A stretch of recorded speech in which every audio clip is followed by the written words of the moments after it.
Good day, everyone, and welcome to another interesting topics on syntax. This is Desiree Romo, your reporter for today. Today's topic is all about constraining Xbar theory, the lexicon. In this chapter, we will discuss the following: some basic terminology, thematic relations in the theta roles, the lexicon, expletives, and the extended projection principle.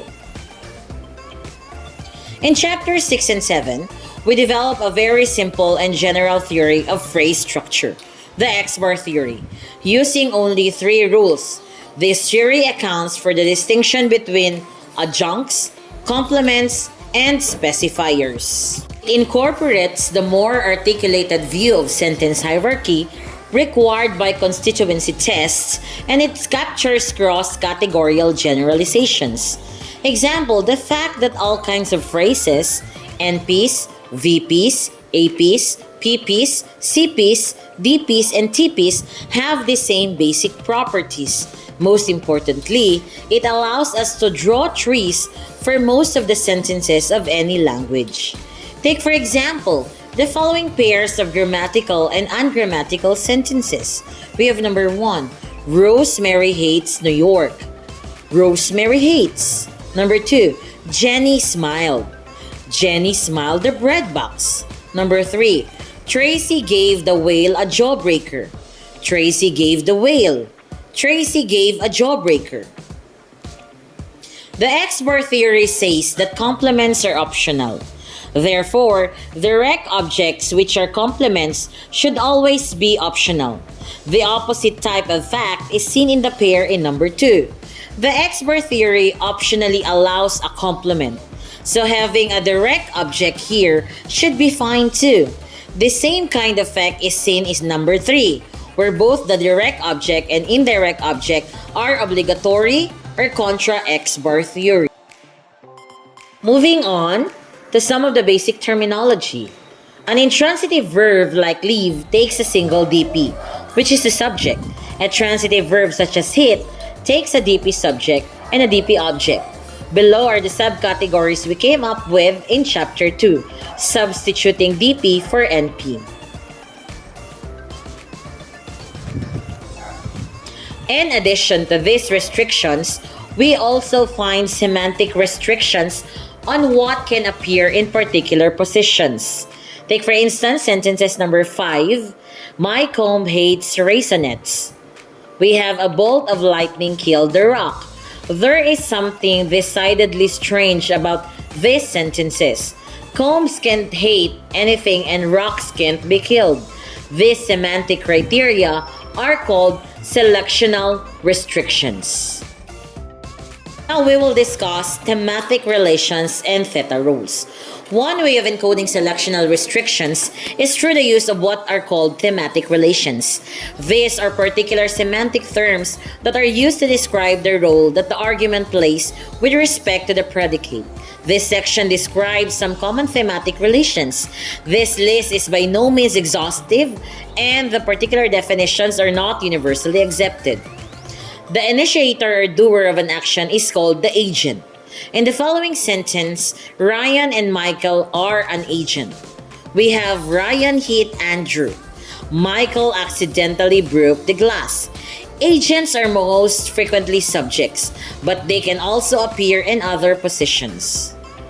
Arguments that feel or perceive events are called experiencers. Experiencers can appear in a number of argument positions, including subject and an object. We have sentences, Leia liked cookies, Lorenzo saw the eclipse, syntax frightens Kenna.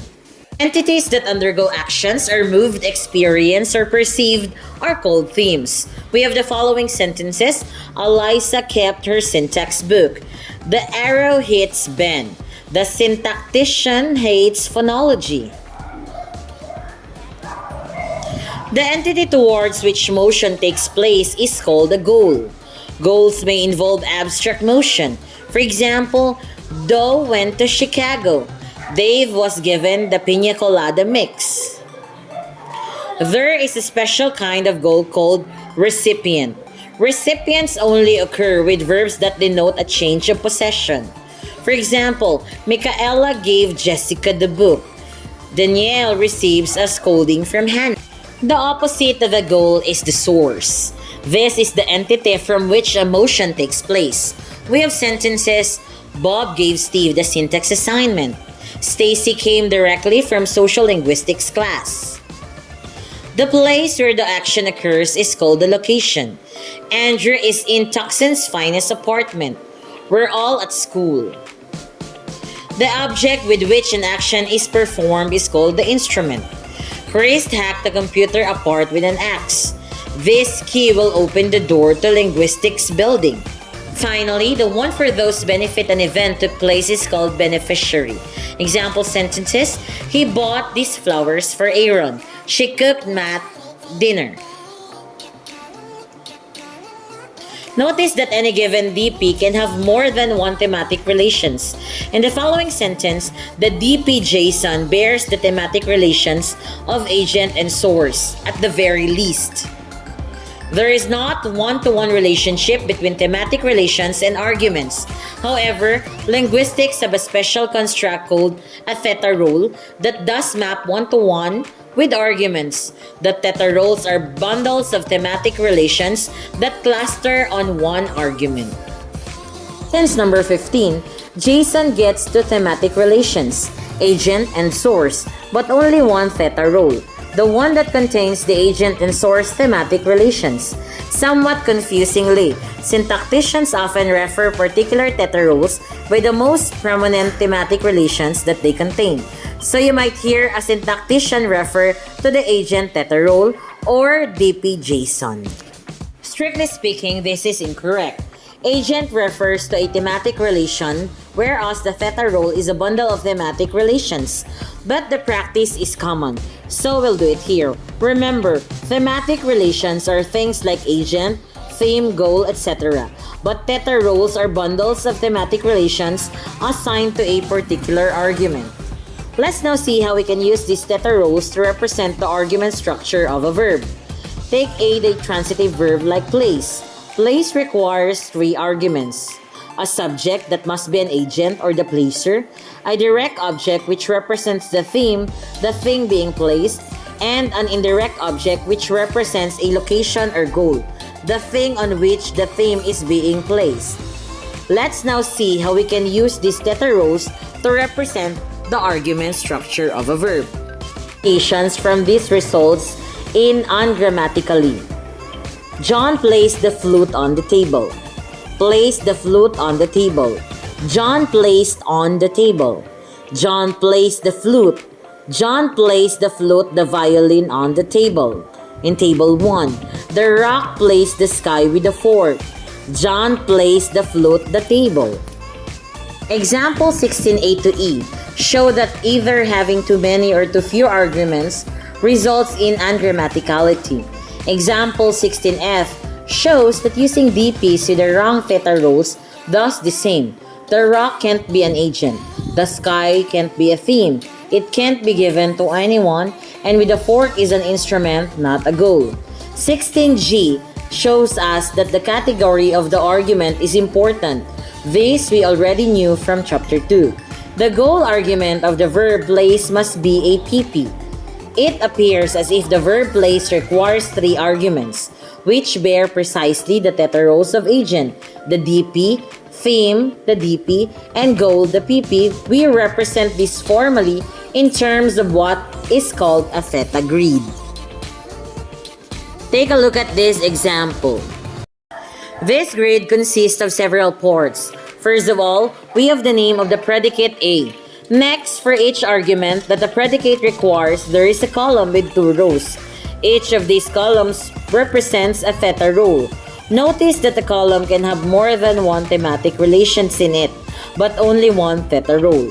The number of columns corresponds exactly to the number of arguments the predicate requires. The first row B tells you the thematic relations and the categories associated with each of the theta roles. The second row C gives you what are called indices, singular for index, for each theta role. These are not the same as the indices in binding theory. When a predicate appears in an actual sentence, we mark the DP bearing the particular theta role with that index. To sentence number 18, we get the following indexed sentence. We have John plays the flute on the table. The index maps the agent theta role to John. The index maps theme theta role to the book, etc. Theta roles actually come in two types. The first is the external theta role. The D. This is one assigned to the subject. External theta roles are usually indicated by underlying the name of the theta role in the theta grid. The other kind are internal theta roles. E. These are the theta roles assigned to the object in indirect object. There is a semantic reason for the distinction between internal and external theta roles. We see Maran's 1984 for extensive discussion, but we will leave that issue aside here. We will have use for the external-internal distinction in Chapter 10 when we do DP movement. For now, however, you should simply indicate which argument is the subject by underlining its name. If you look carefully at the theta grid in number 17, you'll notice that it only contains a specifier, the subject, and complements direct object and indirect object. There are no adjuncts listed in the theta grid. Adjuncts seem to be entirely optional. Number 19. John put the book on the table with a pair of tongs. That's instrument. In the classroom, John put the book on the table. That's a location. This corresponds to our observation in Chapter 6 that you can have as many or as few adjuncts as you like, but the number of complements and specifiers are more restricted. Adjuncts are never arguments and they never appear in theta grid. Up until now, we have been representing our grammar solely through the mechanism of rules, the phrase structure, then the Xbar rules. In order to stop Xbar rules from over-generating, we need a constraint. Constraints are like filters. They take the output of rules and throw away any that don't meet the constraints requirements.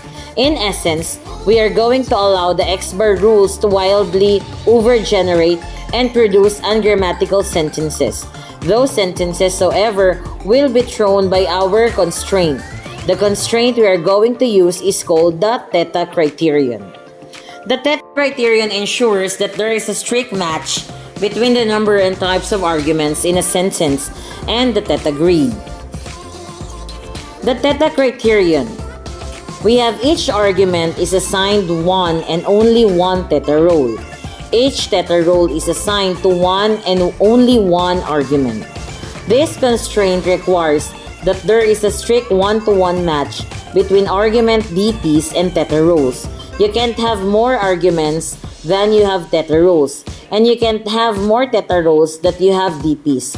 Furthermore, since theta roles express particular thematic relations, the arguments will have to be appropriate semantic types for the sentence to pass the constraint. Let's look at some examples to see how this works. Consider the verb love. It has the theta grid given in number 21. I haven't written in the indices here because we'll add them when we compare the grid to a particular sentence. When a sentence constraining the predicate love is produced, we apply indices to each of the argument and match those arguments to theta roles in the grid. The sentences in 22 is grammatical with the correct number of arguments. It is matched to the theta grid in 23. There is one-to-one matching between arguments and theta roles. So the theta criterion is satisfied and the sentence is allowed to pass through the filter and surface. We have number 22 sentence. Megan loves Kevin. Love. Contrast this with the ungrammatical sentence in 24. Megan loves. This sentence lacks theme argument as in the following theta grid. Love.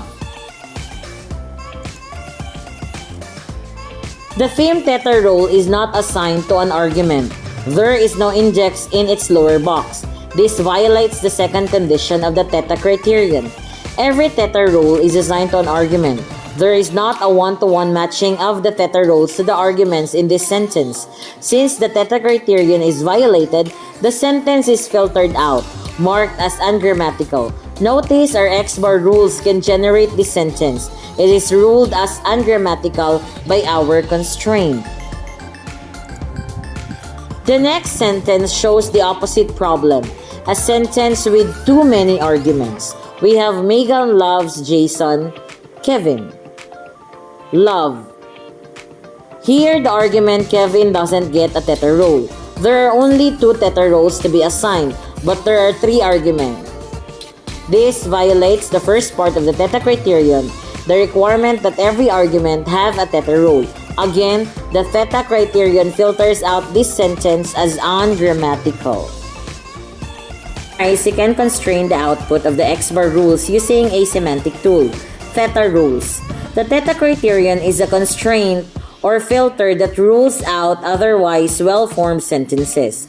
The theta criterion requires that there is a strict one-to-one matching between the number and the kind of theta rules and the number and kind of arguments. Moving on to the lexicon.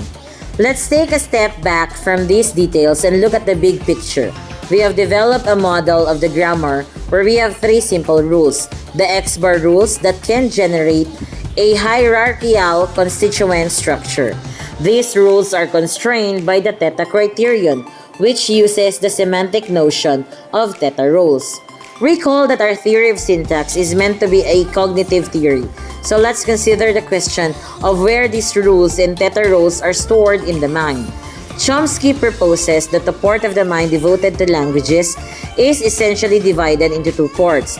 One part, which he calls the computational component, contains all the rules and constraints. This part of the mind does the work of building sentences and filtering out any ill-formed ones. The computational component can't work in a vacuum. However, it needs access to the information about theta rules and the like. Chomsky claims that this information is stored in the lexicon, the other part of the human language faculty. The lexicon is your mental dictionary or list of words and their properties.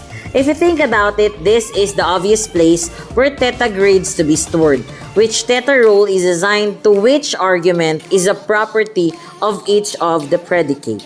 It is information that must be associated with the predicate and that predicate only.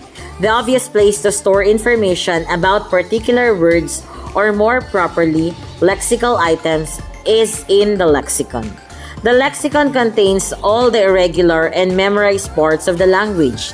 Each lexical entry, or the dictionary entry, must contain at least the following information: the meaning of the word, the syntactic category of the word, the pronunciation of the word, exceptional information of all kinds such as morphological irregularities, and the theta grid or the argument structure. When you learn a new word, you memorize all the information. On an abstract level, we can diagram the grammatical system as looking something like this. The lexicon feeds into the computational component, which then combines words and generates sentences. The fact that lexical information affects the form of sentence is formalized in what we call the projection principle. The projection principle, lexical information such as the theta rules, is syntactically represented at all levels. Expletives and extended projection principle. Before leaving the topic of the lexicon, I'd like to point out 2 special classes of predicates. Consider first the following whether verbs. These predicates don't seem to assign any theta rules. A. We have it rained, it snowed, it hailed. What theta role does the pronoun it get in these sentences? If you're having a problem figuring this out, ask yourself what it refers to in the above sentences. It appears as if it doesn't refer to anything. In syntax, we refer to pronouns like this as expletive or pleonastic pronouns. These pronouns don't get a theta role. which of course is a violation of the theta criterion, a point we will return to below. The theta grid for whether verbs is empty. They don't assign any theta. There is another class of predicates that take expletive pronouns. These are predicates that optionally take a CP subject. Example sentence, that Bill loves chocolate is likely. Take predicate is likely assigns one theta role. It takes one argument, the clause. We will notate clausal arguments with the theta role proposition. Is likely. You'll note that in 32, the theta role is not underlined. This is because the clause bearing the theta role of proposition is a complement. This can be seen in the following example. It is likely that Bill likes chocolate. In this sentence, we again have an expletive it, which gets no theta role. In order to maintain the theta criterion, we need to account for these expletive DPs without theta roles. Expletive pronouns usually appear in subject position. When it appears in other position, it usually bears a theta role. Expletive seems to appear where there is no theta mark, DP, or CP that fills the subject position.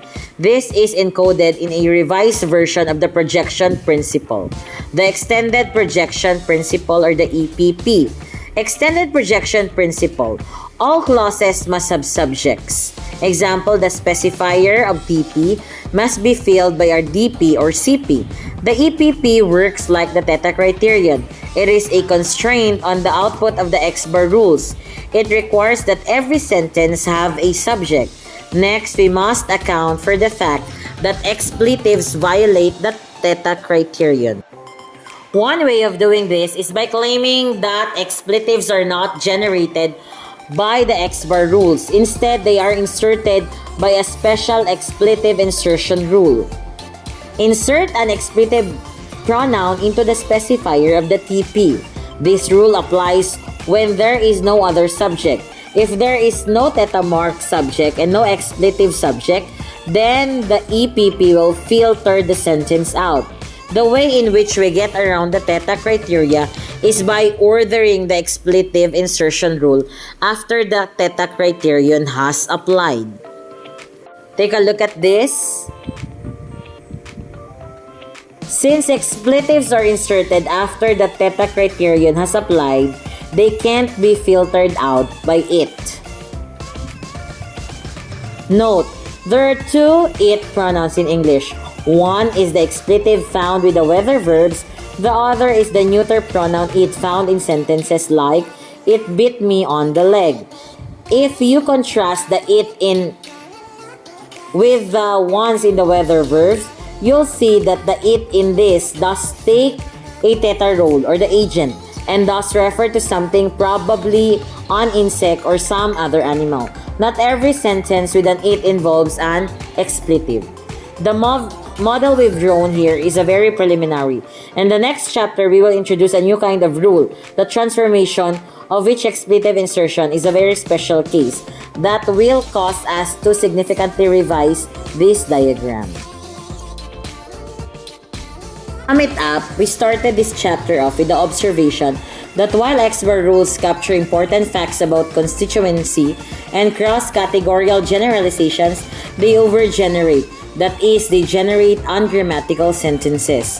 One way of constraining Xbar theory is by invoking lexical restrictions on sentences, such that particular predicates have specific argument structures in the form of theta grids. The theta criterion rules out any sentences where the number and type of arguments don't match up one-on-one with the number and type of theta roles in the theta grid. We also look at one apparent exception to the theta criterion, the theta role less expletive pronouns. These pronouns only show up when there is no other subject and are forced by the EPP. They escape the theta criterion by being inserted after the theta criterion has filtered out the Xbar rules. By using lexical information like the theta rules, we've able to stop the Xbar rules from generating sentences that are ungrammatical. Unfortunately, as we'll see in the next chapter, There are also many sentences that Xbar rules cannot generate. In order to account for this, we'll introduce a further theoretical tool, the movement rule. That ends my report. This is again Desiree S. Romo. Thank you for watching.